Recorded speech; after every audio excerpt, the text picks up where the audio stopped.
Welcome back to another episode of the King's Pulse podcast presented by the King's Herald. My name is Brendan Nunez, and today we continue our off-season series going through the other 29 teams in the association. And today we're on to the Chicago Bulls. And for that reason, I have Jason Patt joining me, who is editor for Clutch Points, co-host of the Cash Considerations podcast, also part of the Blue Wire Podcast Network, and also does work for Forbes and Blog a Bull. How you doing, Jason?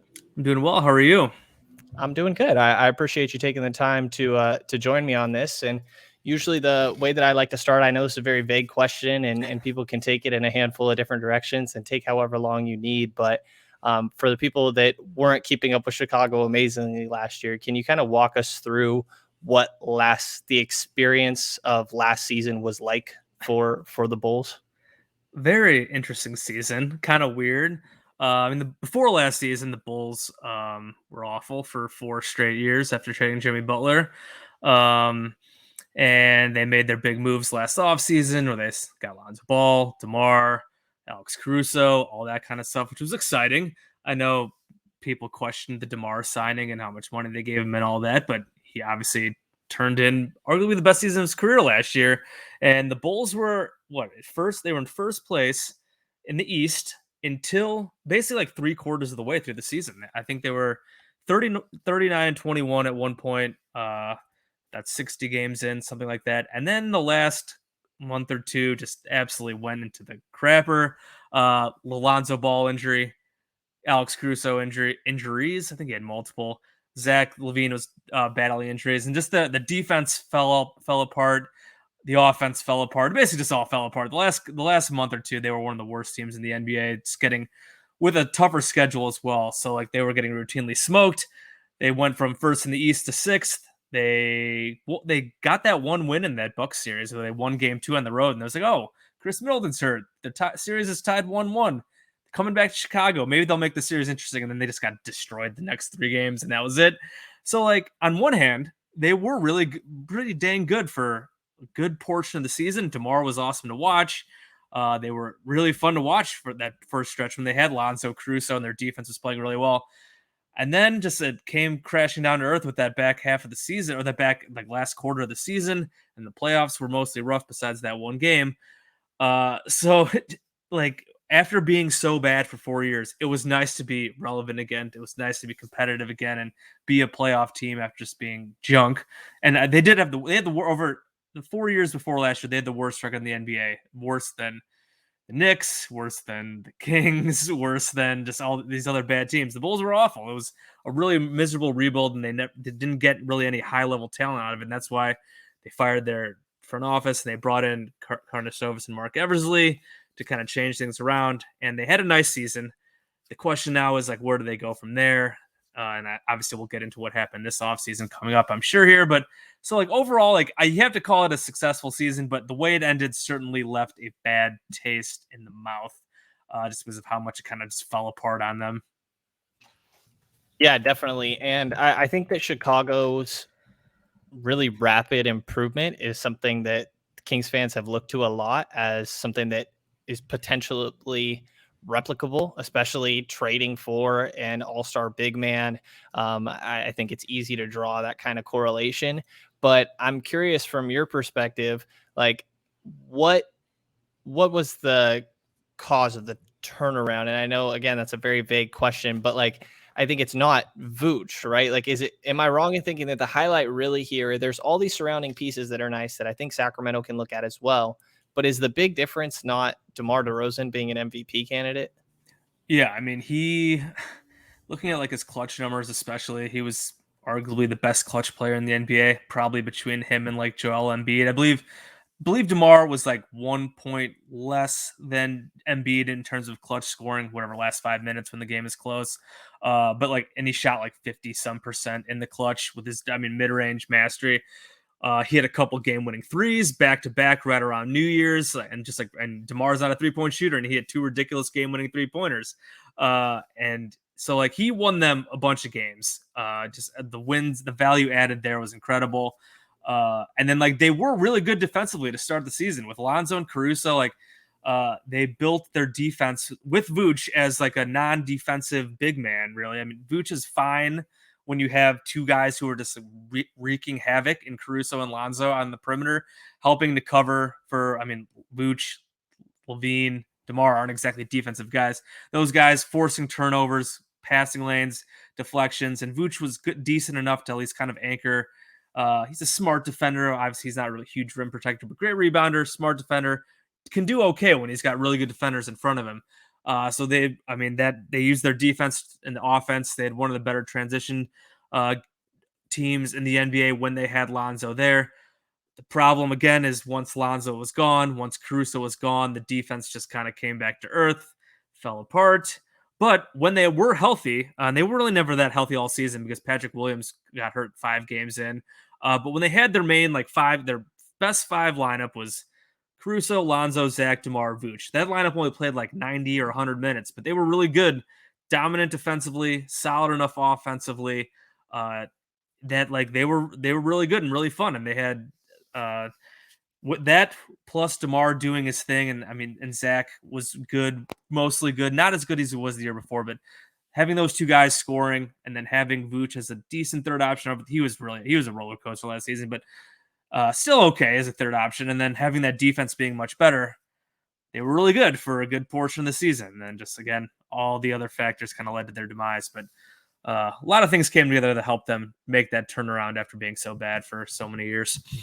Yeah, and I think this is where the Kings parallel maybe breaks apart a little bit, is that not having that Vooch or that DeRozan caliber acquisition on top of the Vucevic specifically, or even honestly, we're still looking at this Kings team and I couldn't tell you who the 4th best defender is on this team. It gets really depressing really quick. Some of the guys you're laying out, Alonzo Ball, Alex Caruso, when Patrick Williams is healthy, there's really solid defenders on this team. A Derrick Jones Jr., who's somebody that Sacramento chased after at the same time during that offseason. But I guess the expectations are somewhat different. I think the Kings are, as much as maybe I don't love the long-term vision of it, it seems like the goal is just the play-in, the realistic goal compared to all the success that Chicago had at the beginning of last year. But you mentioned Patrick Williams. That's somebody that's really interesting to me. And also part of, again, where this falls apart, and because some of the other parallels are Cleveland or Minnesota. And it's well, those teams actually were willing to tank for a year and get a really high draft pick that really helps with this rebuild. And you mentioned Patrick Williams going down really early. He's only going into his 3rd year. I think that there obviously were really high expectations coming out of Florida State. But what do you feel are reasonable expectations to place on Pat Will going into next year? Yes, Patrick Williams is a huge swing part of this season there. The Bulls, with their relatively quiet offseason, I think banking a lot on him making I don't want to say huge leap because I think that's putting too much on him, but if they do want to be a lot better, they kind of do need him to take a pretty huge leap. I do not want to put big expectations on him, even if the Bulls kind of need it to happen, just because I just don't think it'd be fair to such a young player who missed most of last season. And it'll be tough just on his place on the roster. And he's a guy who just doesn't, while he's shown flashes, he just questions on if he just has, I don't want to say has the dog in him, which is a cliche, but does he I have might use that that term pretty mentality? often. Does he have the mentality to whatever be? I don't want to say takeover guy because it's just hard for him to be able to get that many touches when you have Zach and DeMar dominating stuff. And if Lonzo ever gets healthy, he's obviously the point guard, but Pat's gonna have to take advantage of the opportunities he does get. He needs to be. He's a pretty good shooter, but low volume. He's got to be ready to shoot at all times. Can't be record scratching. Gotta be getting those shots up. And also I do hope they do give him some on ball opportunities. If they want to use him as maybe a bench guy. Because last year, the bench was basically DeRozan doing everything, and the other guys standing around watching him, which it worked for the most part. But can they rely on that again? It would be nice to have another guy like Patrick Williams who maybe helps out with some on-ball creation and just to help him develop. Because I just don't want him to just be standing in the corner and just shooting threes. You want to see him if he's going to make any type of leap, you want to see a bit more development in his game. So I think he averaged 8 or 9 points for both first couple of years. Last season, he only played whatever it was 15, 20 games. He had a few big games at the end of the Bucks series. The last game of the year when it was all scrubs, he had 30 something. Hard to take much from that game though when it's basically a G League game. But he's shown some like flashes of that kind of stuff. So like, can he get that scoring average up to like 13 or 15 a game? Maybe. I don't know if he's going to get that many touches. I don't know if he's going to have that mentality to shoot that much and instead of deferring. It'd be nice to at least add like 5 to 7 points per game to his average. I feel like something like that is at least reasonable to ask. Maybe he won't hit it, but like I'm not expecting him to go from 8-9 points a game to like 20 points a game like this season. I mean, obviously, I think the Bulls are hoping that maybe someday, like as DeMar, if they don't trade him, as like DeMar ages out, and maybe they kind of go into like their next iteration of the team, that Patrick Williams can become that guy. Not expecting that this season. I have my questions about him, just if he has that mentality, but a lot is kind of riding on him just because they really didn't do much this offseason. The Lonzo Ball thing is just very, very troubling with his knee injury. And can DeMar do what he did again? Like he had like the best season of his career. If he takes a step back, other guys are going to have to step up and replace some of that production. And you hope Patrick Williams can be one of those guys. Yeah, I just rewatched the Kings Bulls game that they played in Chicago a couple days ago, last night, something like that, kind of preparing for this. And DeRozan just is ridiculous. Like, Yeah. I know the Kings are just absolute dog shit, to be honest, on defense. It had no good options, but the difficulty of these shots that DeRozan is hitting is ridiculous. And obviously the game plan is to not jump on the 40 different pump fakes that are bound to come before each shot. Yeah, but that just means you have to stand there with your hands up, and he knows that you're not going to contest more than that. And it's just like the shots he hits are ridiculous, and it does feel tough to like bank on him having the same sort of efficiency that he did last year, but I don't know. He is ridiculous for sure. I think another guy is especially that lit up the Kings and has a questionable range of outcomes to me is Kobe White. And he was one of the guys that I think that on certain nights was when those triples were going down, that spacing seemed to be really helpful for Chicago. But going into year 4, it doesn't, unless I've somehow totally missed something. I don't believe there's been any sort of extension agreed upon or anything. Like, where do you feel like you kind of land at with Kobe White when it comes to where he fits long-term with this team? Was that game right around the trade deadline? It was right after they got Sabonis. So okay, yes, yeah, that makes right sense because that was a stretch where I believe Kobe White, he did not get traded because there's been plenty of trade rumors with him, and he had like 4 or 5 great games. I think right after the trade down, it's like the pressure's off. Like maybe Kobe's like, all right, like he's gonna roll. End of the season, he had like I said, I think he had like 4 or 5 big games, and then like he was awful the rest of the season. He was terrible in the playoffs, brutal the last month or so. And like that's just kind of been the story with him. Like he has these stretches where he hits whatever 4 or 5 threes, like 3 or 4 games in a row, hits like 70%, and then he goes on a stretch where he just can't make anything and he's unplayable because if he's not hitting threes, he really can't do much else. It was like the point guard experiment kind of didn't work out with him. He's can't defensively, he tries, but he's just not very good. So he's like, if he's not hitting threes at a high rate, it's just not really much going on there. I thought he was going to get traded this season, but like this offseason, the problem is like trading him. The Bulls just have such little shooting on their roster overall, 3-point shooting. Like, are you going to trade one of your better 3-point shooters, even though like he hasn't been that good? Like he gets them up at a high rate, but like his actual like accuracy hasn't been that great in his career. But still, like one of the few volume 3-point shooters on this team, and they just don't have many. And now if Lonzo Ball misses time, like that's 42% at like 7 or 8 attempts per game you're missing. So like, and obviously Kobe is just depth at guard as well. So it's like, I still kind of thought they were going to trade him, but like they would have needed to replace his shooting somehow. So like this season, I don't even know what to expect out of Kobe. The Lonzo thing is obviously again a big question mark, but they have in the backcourt, they have Lonzo, they got Caruso, they signed Goran Dragic, they drafted Dalen Terry, they have Kobe, they have Zach LaVine, they have all these guards here. So it's like there were some trade rumors, but it didn't seem like there was anything that like went anywhere really. It seemed like they were asking for a lot. So I mean, maybe they still value him, but like there's been really nothing like extension talk wise, and like I would be very hesitant to commit to anything there. I mean, maybe you try to maybe find some type of team friendly deal for him, or then maybe you flip him later down the line. But like you can't really commit long term money to him. He just hasn't shown enough. he's been kind of bad for, or just, I don't want to say bad, but I mean, sometimes he's like totally unplayable. But again, there are other times where he goes off and hits like 5 or 6 threes in a game, and it's like, oh, great, here we go. Here's Kobe. And then it just doesn't happen. So it's like, just kind of a wild card. It'd be great if he finally started showing some consistency, especially again, the lack of 3-point shooting on the roster is glaring. It was not addressed this offseason. So they kind of need him to hit threes. Whether he'll do it, I do not have much faith in him anymore. But I would love it when he gets going. Kobe's a really fun player when he just starts chucking and making threes. But it's just so inconsistent. It's just been the story of his career so far. Yeah, obviously not the same caliber of shooters, but it sounds very similar to a Buddy Hield experience, I gotta say. Yeah, Buddy's definitely better, but yeah, right. Yeah. I noticed when you're going through these guards, which there are a whole lot of guards on this team. I don't fully understand signing Goran Dragic, by the way. But I noticed you didn't mention Ayo.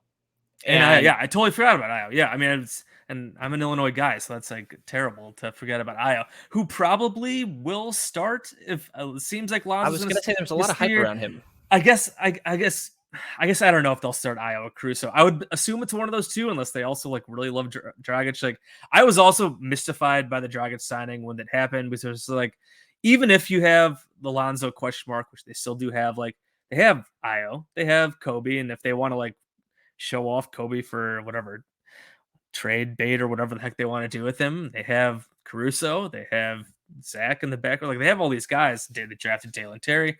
I don't know if they just like they were that worried about Lonzo that they thought they needed just another like more pure point guard, and that's why and just a veteran. Obviously, Ayo's young, Kobe's young, Terry's a rookie. Caruso's not really a pure point guard, so like maybe that's why they signed Dragic. So like, I guess like if Lonzo does miss the start of the season, Ayo's filled in and played huge minutes last season as a starter. He showed a lot of nice things, developed a nice little rapport with Vooch as well. I would probably start him, I guess. I don't know. Caruso's one of their 4th or 5th best players. So maybe you just start him instead, and maybe just not really go with like you have guys who can handle the ball with DeMar and Zach. So maybe they just do that. So I guess either one of those guys would probably be fine starting, but Ayo was a really nice surprise last season, just going back to him. A 2nd-round pick. A lot of people thought he should have been a 1st-round pick out of Illinois. Like, he was obviously one of the best guards in the country at Illinois in that junior season. But I wasn't really sure like how much of a point guard he would actually be in the NBA. I think a lot of people thought, like he's more like a wing defender. Maybe he could develop his 3-point shot, and he shot decent from 3 last year. He kind of fell off at the end, but he showed a bit more point guard skills than I was expecting. Played some pretty solid defense to start. I think he kind of tailed off at the end of the year just because he played so many minutes with Caruso and Lonzo out that I think he probably just kind of hit a rookie wall. But he's supposedly had a huge offseason, putting in a lot of work, muscle watch, all that kind of stuff. So that's another guy. Like, we're talking about the Bulls, like the theme of the offseason was like continuity and development and stuff like that. And besides Patrick Williams, I think there's also a lot of hope that Ayo takes a big step. And if Lonzo misses the start of the year, which it almost certainly is going to happen, and depending on how much time he misses, like, they're going to badly need Ayo to be really good. So crossing my fingers on that one that he can take a leap as well. Yeah, there definitely seems to be a lot of excitement about him, and understandably so. I think after the rookie year that he had, and I mean, obviously a really good college player, like you said, and to see that, okay, maybe this is going to translate better than people thought. I definitely understand the optimism. After that, don't exactly with Lonzo Ball. I don't even know what to ask. Like, the knee injury obviously is worse than people initially thought it was. Like, I don't even know what there is to say about Lonzo. Like, when he comes back, he will, I guess, but I have zero clue when to expect that to be. Like, is that kind of where you're at? Yeah, I mean, the last game he played was January 14th. The Bulls got smoked at home by the Warriors. I was at the game. It was absolutely miserable. And then like a week or two later, he has the meniscus surgery. They say like, I think 6 to 8 weeks timeline. And then just like kept getting pushed back because it wasn't the meniscus that's the real problem. It's this bone bruise. And like every time you think of it, is that Kendrick Nunn Lakers missed all season last year with this bone bruise. And it just never never got better for him. And I think he's going to play this year, but I don't know. But with Lonzo, like it's just it's the same thing that keeps getting reported.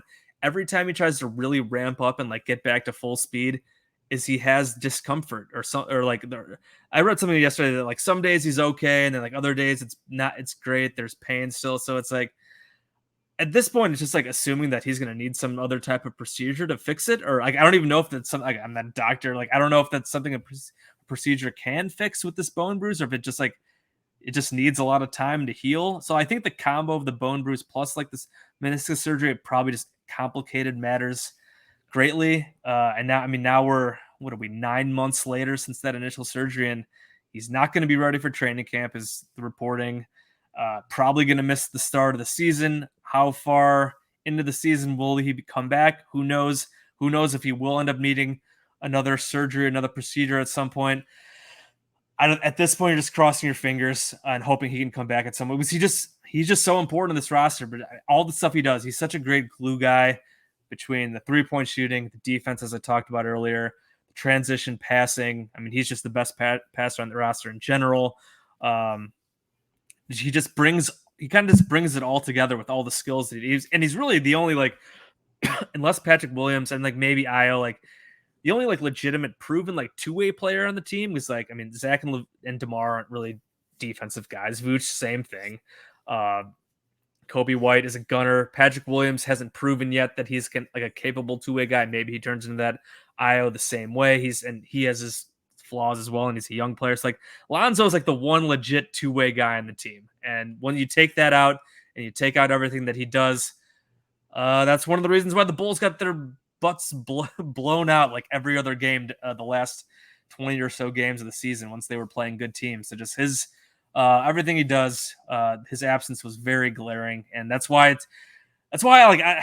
there's always some optimism going into a season, I feel like, for teams, but the question mark of him definitely just brings down the optimism, especially because the offseason was so quiet and with all these other teams making big moves and the Bulls just not doing much and relying on continuity. Not having Lonzo Ball there just kind of ruins all that unless they get these jumps from the younger guys. So it's just really tough with him. It's brutal, really unfortunate because he's turned into a really good player. Yeah, I absolutely love Lonzo as a player. So glad that he's not a Laker anymore, so I can feel okay rooting for him. Yeah, I mean, just everything that he does. And once that 3-point shot started going down at the extent that it did, it was just like, okay, he is a really, really good player in this league. And hopefully he can come back and stay healthy because for reasons you laid out, I think he's definitely seems to be a pivotal piece of this team. What does the front court look like after the starters? All right. So you had Vooch and Patt starting there. And then they signed Andre Drummond, who not a big Andre Drummond guy, but I mean, he's better than Tony Bradley was last season, better than Tristan Thompson, who was awful. I mean, Tony Bradley was pretty bad too. Tristan Thompson, former King, right? Is that who he was with before the Bulls, right? Yeah. He was not good. Tony Bradley can't catch the ball. He's good at being big sometimes, but so Andre Drummond should be better than those guys. How good he'll actually be, I don't know. He's only 29. It's always amazing when I remember that he's like not even 30 yet, but like, wow. Great rebounder, should help the Bulls on the glass. And then they also have like a bunch of other guys who like theoretically are centers. Like Tony Bradley is still there. Why? I don't know. I wish he was not on the team anymore. They could use his roster spot for somebody else. More shooting, something like that. They also have Marko Simonovic. He was a second round pick a couple years ago. He didn't really play a single meaningful minute last year. Looked pretty good in summer league, or at least had some better games. He played in the G League like all last season. Put up big numbers. Him, I worry that he's just like a 4A type guy who can kill like lesser competition like the G League and Summer League, but just can't hack it against NBA talent. And then like the other front court, I mean, Derrick Jones Jr. is back, and like they have a bunch of guys with like Derrick Jones Jr., like Javonte Green are like very similar in terms of like undersized guys who like 4s or even 5s who can't shoot. I did not think they would bring both guys back, but they did, and Derrick Jones Jr., like I like him like in a vacuum, and like he did some nice things, and they used him as a small ball 5 a little last season, but like Again, another guy who just can't shoot at all, and he's only 6'5", I think, and he's skinny. So like, I just don't really know why they brought him back and didn't use his roster spot on more shooting. Trying to even think who else they even have on the roster. They just don't have many like fours. That's why Patrick Williams. Another reason why he's just so important is they just like don't have guys from like who many like 6'8", 6'9", just like solid fours. They just don't have it. It's basically Patrick Williams and like I said, Javonte is like 6'4", and like Javonte, bless his heart, bundle of energy. He filled in admirably when Patrick Williams missed time last year, but very limited player as well offensively. He's just an energy guy. I mean, like I said, him and Derrick Jones Jr. are just very similar. Yeah. So it's like, I mean, Dalen Terry, I guess, is 6'7". Maybe he'll get some like small ball 4 minutes, and if they want to get him out there, play some 3 or 4. DeMar, we know, plays some power forward as well. So it's like the Bulls just don't have many big wings. They have a bunch of big guys and then like a bunch of guards, and they just don't really have many like wings, bigger forward types. So it's going to be interesting to see how Billy mixes and matches some of these lineups. Yeah, relying on either one of Derrick Jones Jr. or Javonte Green to play consistent minutes doesn't sound like a great recipe. I really like Javonte Green, like for what he is, right? Kind of like what you're saying. I love his obviously ridiculously athletic, great hustle, and yeah, does what he can with his tools. Just a limited player, like you said, and him and Derrick Jones Jr. definitely feel like overlap. Like the forwards on this roster don't. Yeah, it doesn't. There's not many. And after Patrick Williams, I have no clue. They signed Justin Lewis as like an undrafted free agent. He tore his ACL. He was going to be a two-way guy. So like maybe he could have been a guy like that, a 6'7", 245 forward. Again, torn ACL, out for the season. So like that's not there. One of their other two-way guys is Malcolm Hill, but he's more of a guard, 6'6". So it's just like, that's what, again, Patrick Williams, a lot riding on him as that forward, that power forward. So it will be very interesting to see how the rotation works out in some of these ways. Yeah, very interesting, especially for a guy that hasn't been exactly the definition of reliable up to this point in his career. This feels like a place where I mention Harrison Barnes. Every one of these, I try to see if the other side is interested in either of Harrison Barnes or Rashawn Holmes. And Harrison Barnes has been a name I feel like that's been floated around. Maybe this is from Sacramento's point of view, but Chicago has been a team in my mind that has made sense in the past. Do you think that the Bulls will be active in the trade market throughout the course of this season? Would it depend how the start of the year goes, or how do you think that'll work? And who do you think their likely trade assets would be? We talked about like our podcast, Cash Considerations podcast, and just in general, Bulls Twitter, I guess you could say. Harrison Barnes was a very popular name that came up, just especially with Patrick Williams being hurt. It's just like they need a power forward. It was Harrison Barnes and Jeremy Grant were the two just names that were always brought up. The question was always just like, well, like, are they going to trade Patrick? Like, should they trade Patrick Williams for one of those guys? Most people, I feel like, said no. I was on the fence. I feel like leaning towards possibly, just because like with Pat, it just had been somewhat skeptical. I think I also got sucked into like thinking the Bulls were like probably better than they actually were, and like, well, they just at the deadline they were they need this like missing piece, this missing power forward, and maybe they could actually like make a deep playoff run. So like, especially with the core being where it is in terms of like DeMar's 32, I think that's what he is, and like Vooch is 30-31. Like, I just don't know how much like time this core has together. Like, maybe they should just go for it now, and like maybe they should just trade Patrick Williams for Jeremy Grant or Harrison Barnes. So like it was a discussion we had a lot. Like now I don't think they would probably do it. I mean, I guess like, so maybe some of it would depend on like how things are going. I mean, I don't think they would trade Patrick Williams for it. It doesn't seem like they're that interested in trading Patrick Williams unless it's for like legitimate star player. There were the reports like they were hesitant to include him for Rudy Gobert. It seems like they didn't want to include him for either Grant or Barnes last trade deadline. So it's like, I think they have, especially he was this front office's first first round pick. I think they have a lot of faith. I mean, they like took him like higher than I think most people thought he was going to go. So I think they like he's kind of like whatever their baby. They really want to see him work out. I think they want to give him as many chances as possible, and they don't want to cash him in for something that maybe won't move the needle enough. And like it has to be like a star player. Other than Patrick Williams as a trade asset, like I mean, Kobe White has been talked about in trades forever. Vooch, I think, could be moved depending on how things are going. He's going to be an expiring contract. So like maybe again, if like things go poorly to start the season, it will really be interesting to see what they do. If they go towards more of a blow it up thing, because again, Vooch expiring, DeMar is getting up there in age, and he'll still have one more year, but like maybe they do look to start selling off and things and kind of start over again. I don't know. I think a lot of it just depends on the start of the year, which is another reason why the Lonzo Ball injury is just such a killer. It's like they really want to get off. You always want to get off to a good start, but like they really need a good start because again, if they like, I think the start of their schedule has a bunch of like back-to-backs and it's decently tough at the beginning. So it's like if they do get off to a bad start, like will this thing spiral out of control? And will they in an Eastern Conference that should be really good? Like what's going to happen there? I don't know. So like Kobe's just the name that's always going to be there for trade stuff. I think Vooch could be as well. Patt is arguably their best trade chip in terms of young assets. All the other guys, they just don't really have that many other like salaries that are like movable. Like they're not going to trade Zach. Obviously, they signed him to a 5-year max.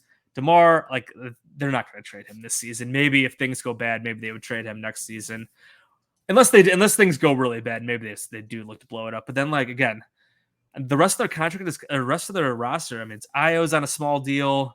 I don't think they really want to trade him. I'm not sure what they'd get back. Like maybe you package him with other guys for something really good. Do you think Lonzo? Lonzo. Like I don't even I know don't how know to what his feel. value is at this point. When he's on a 4-year deal, but he's not. If his knee is busted, like what are you going to get for him there? So like.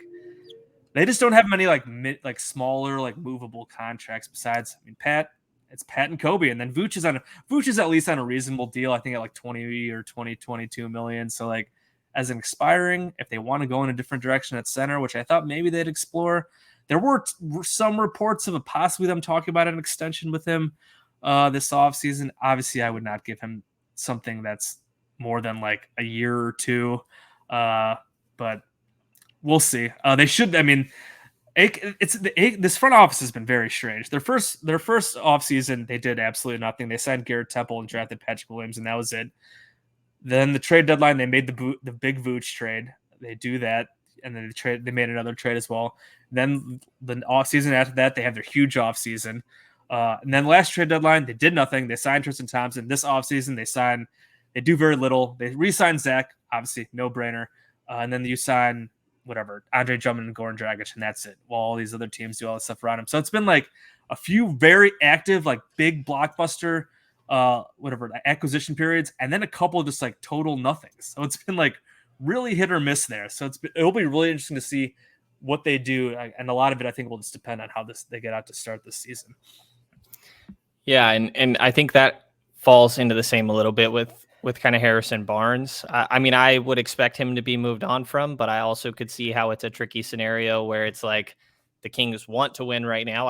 It's debatable if that's the way that I think is maybe the smartest way to go, but that's definitely what they're doing. And if you're trading Harrison Barnes, you kind of need another one, but you don't want to just let him walk for nothing at this offseason at the same time. Like, would you consider a Harrison Barnes for Lonzo Ball? It's kind of the only thing here, if there is anything. I don't know how to feel about it from my side, but would you consider that?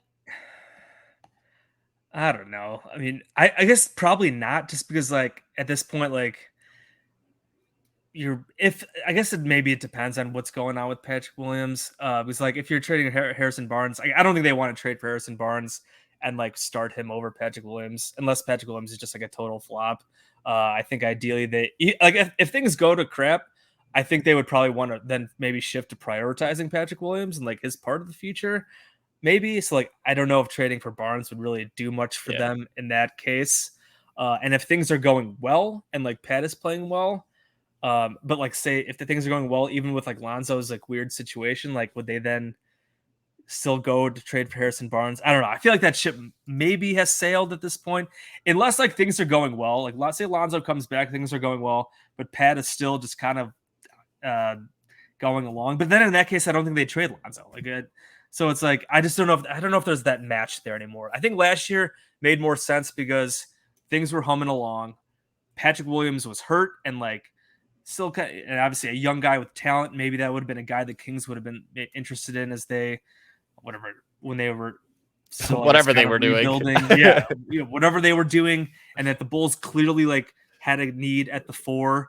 I just don't know like now if that makes as much sense. And again, it could depend on just certain scenarios playing out, I guess.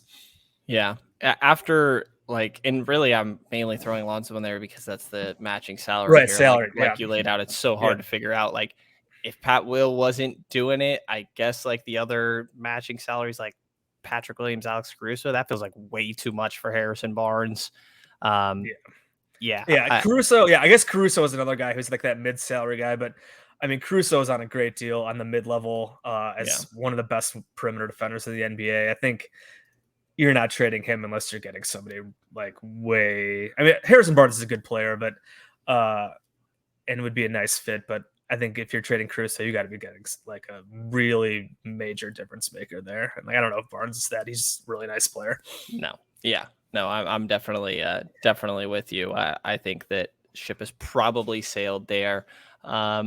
Is there anybody else that you want to highlight on the roster that you feel like we haven't touched on? Like, I don't know if you want to go into Dalen Terry or some of those maybe two-way guys you mentioned or anything like that. Is there anybody towards the back end of the roster that really interests you? I mean, I guess Terry will be interesting to see just like if he plays, how much he plays. But I mean, with like IL last year, like I really wasn't expecting him to do much, and then just like kind of by necessity, he was thrust into action and did pretty well. Like I'm curious if that. I mean, I hope it. I don't want him Terry to play by necessity. Obviously, that would mean major injuries. Don't really want to see that happen, but I mean, I could see him getting some minutes as an energy guy. He seems to be a great vibes guy. His jump shot is hideous. That's going to need a lot of work, which is just a theme. Maybe a theme of this Bulls roster is just that they have some really nice vibes guys and energy guys who can't shoot worth a lick. And like having one or two of those guys, great. But like, it'd really be nice if one of these guys could get a jump shot and actually knock down some 3-pointers. But it'll be interesting to see if he plays at all, how much he plays, if Billy Donovan gives him a chance.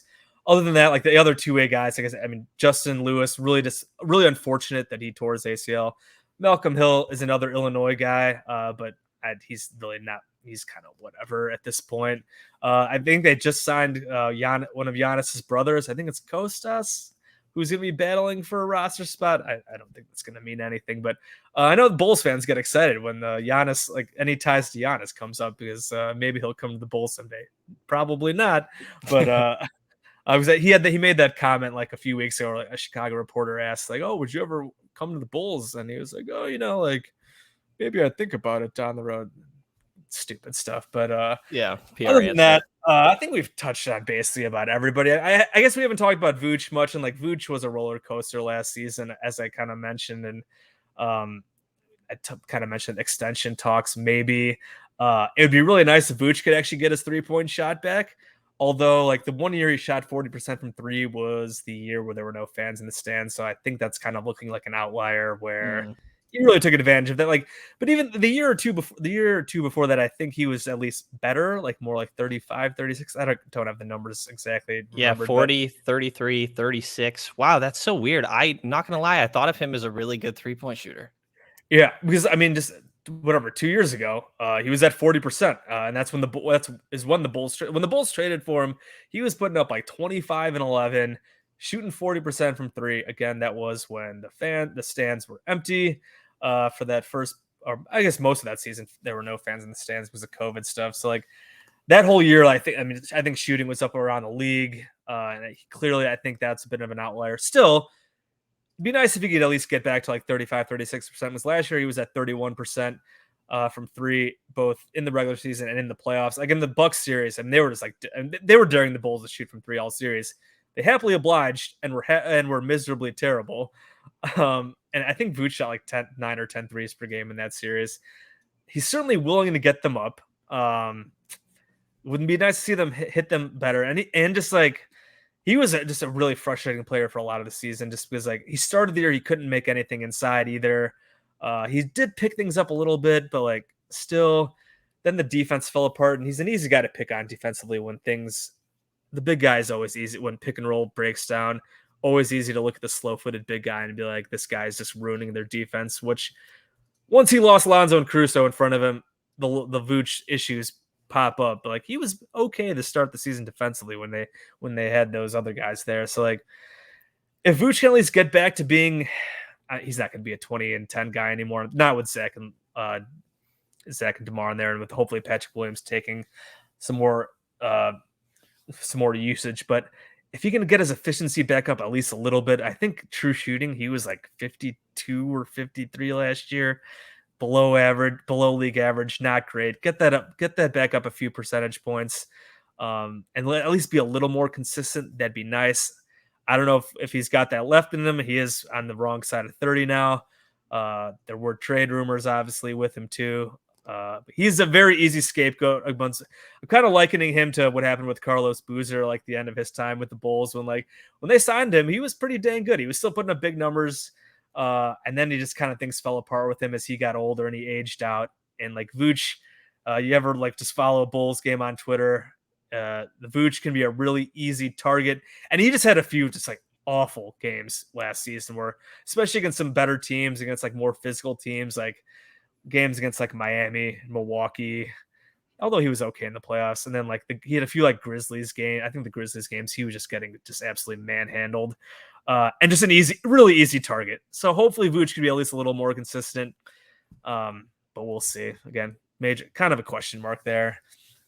Yeah, throughout this process of these pods, there's some teams that are kind of about where I expected throughout the course of this offseason, and some teams that had a lot better off seasons than I expected, and some teams that have had worse. And I got to say, the Bulls probably fall into the latter category there. Just a lot of question marks. Like I feel like the range of outcomes is so wide for this team. But yes. the last thing I have for you, Jason, before I get you out of here, that I've been asking everybody, and I know this can be a little difficult. Obviously, I don't know much about Chicago. I don't expect anybody that comes on to know much about Sacramento, but I'm always interested to get an outsider's point of view of, do you have any strong takes about anybody on this Sacramento roster, whether it be a Fox and Sabonis pairing, Kevin Huerter, Davion Mitchell? Is there any sort of strong feelings you have about Sacramento's roster or anyone on it? Certainly can't say strong feelings. I mean, I think they should at least be a fun team to watch. Sabonis is really good. Fox, hopefully he can kind of had kind of a down year last year. Is that right? At least he started definitely poorly. Yeah, a couple of years ago he put up like 25 a game, and it seemed like he was kind of ascending. And then I feel like, just from what I remember, like I admittedly do not follow the Kings that closely. Understandable. But, just like theoretically very fun player. Obviously he's super fast, and I feel like he had some really nice clutch moments. He's had nice clutch moments in the past. And now you give him a good big man who's really skilled. Mitchell, fun defender. Obviously liked watching him in college. I know a lot of people weren't in love with the Halliburton for Sabonis trade, and Halliburton was a guy who the Bulls could have drafted at number 4. I know and they drafted Patrick Williams instead, and like that would have been really interesting to see if they would have drafted Halliburton 4th instead of Williams, to see how that kind of would have turned out. But still, like I understand like why, because they haven't been in the playoffs in forever. You're getting an all-star big man to go with your point guard. I guess I am curious. Like, do you think Fox is he going to be long for this team? Like, I guess I have no idea like what they actually are looking to do besides get into the play-in. Like, theoretically, I think they could be a fun possible play-in team. I'm not sure how good defensively they'll be. And I guess I just don't really not sure what their long-term outlook is. And I totally forgot they traded for Kevin Huerter, another guy who like I think will make them fun because he can shoot the ball. But yeah, I don't know. Did I see that Zach Lowe was really pumping up the Kings today on his podcast? I didn't listen to it, but I think I saw I don't know about tweeting pumping about them up, but at least it's like better than most people give them credit for. he said that their over under on the Vegas odds was way too low. He also ended with saying he's going to put them at the 11th seed. To be fair, Dang. So so just outside the plan. yes, which would be very Sacramento fashion. And that is the last thing that I'm gonna. By the way, the long term projection of this team, I've had many rants of like I don't understand, and I don't think that there is a good long term projection of this team.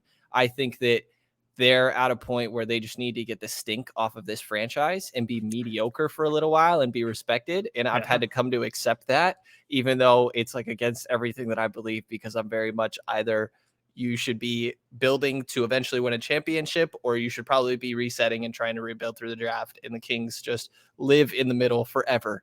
But I'm going to be happy with just being competent throughout the course of this year is the idea. The final thing that I have for you, Jason, that I'm getting a hard yes or no on this from everyone that I talk to, and don't feel obligated to say yes just because this is a Kings podcast.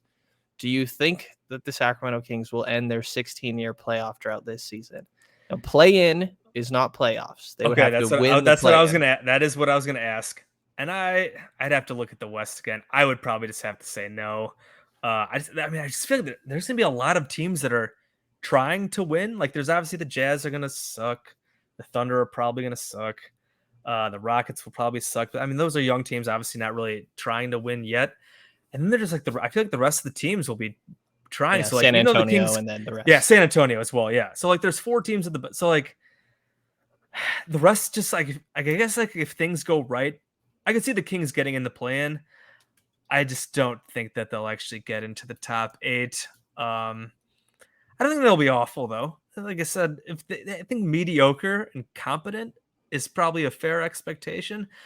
I just wouldn't. I certainly could not bet on them getting into the final 8. I don't even know if I'd do that with the Bulls though, because like I said, I'm with the Lonzo stuff right now. Like I don't know if I can say that they're going to be in the top 8 right now. If you look at like the Vegas odds, like I think the Bulls are like seen as like the 8th or 9th in terms of like win projections. So like I don't feel like confident about them getting the top 8 either. So yeah, weird spots. Sounds about right. Yeah, for sure. You are definitely not the only one, Jason. Most people are saying no, understandably so. Again, anyone listening, that is Jason Patt at Bulls_J on Twitter, co-host of the Cash Considerations podcast, also part of the Blue Wire Podcast Network. Also editor for Clutch Points and contributor for Forbes and Bloggable. Any final thoughts, Jason? Not really. Always fun. I'm excited for the season. We got media days are starting up like this weekend. I think the Bulls one will be next week, so excited to be back. I was just in Europe for a couple weeks, and now coming right back in the NBA season. So exciting times. There you go. Yeah. King's Media Day coming on Monday, and leading up to that and going through that, obviously the King's Herald will have good coverage and from myself and all the other guys and gals. So take a look at that site and their Patreon to support local independent Kings coverage. And if you enjoyed this episode of the Kings Post podcast, please subscribe, rate, and review, and hear from me again in the next couple of days.